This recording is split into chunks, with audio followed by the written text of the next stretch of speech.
Where do you think of when you think of great places to get around by bike? Copenhagen? Amsterdam? Portland? Would you believe there are 215 bicycle-friendly communities all across the United States? And while Portland and New York are on the list, there are many names you might not expect. Over half of the 60 top-ranked bicycle-friendly communities are smaller cities and towns, with populations under 100,000. Some of these are just great places for recreational riders, with world-class bike trails, events, and scenery. For many of them, bicycle tourism is an important component of their economy. But many of these places are making it easier for their residents to make short trips by bike, using high-quality, next-generation bike lanes.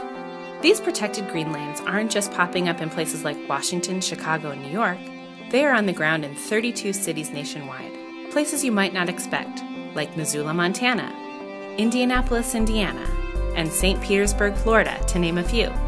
And at least 13 more, like Lincoln, Nebraska, and Memphis, Tennessee, have plans to add them soon.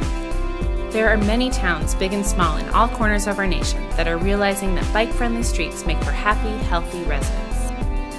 And are good for business as well. So maybe it won't be too long before places like Flagstaff, Knoxville, and Indianapolis are what we imagine when we think of great places for commuting by bike.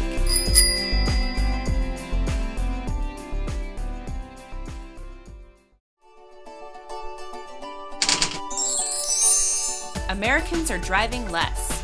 In fact, the number of miles we drive per person peaked way back in 2004. We have been driving fewer and fewer miles every month since. That's not a blip, that's a trend. But transportation planners still make plans based on outdated models that predict driving will continue to rise. This leads to wasteful spending on roads and underinvestment in transit and safe, connected networks for walking and bicycling.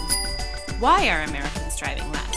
Some think it's the economy, but this trend started before the recession and continues even as our economy improves.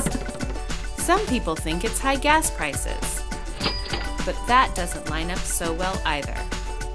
Others suggest that kids today just aren't as interested in cars. But it's not like young people today don't go out, it's just when they do, they are more likely to walk, bike, or take transit. And it's not just young people either. Between 2001 and 2009, 1.1 million seniors stopped driving. As the nation ages, the number of Americans who don't drive will continue to grow. Americans are driving less, and while there is no one reason, the implications are clear. Transportation planners need to scrap outdated models that assume that driving is on the rise. We have to stop wasting money on roads we don't need and start making smarter investments in walking, bicycling, and transit. That will ensure we can all continue to get where we're going, even if we don't drive there.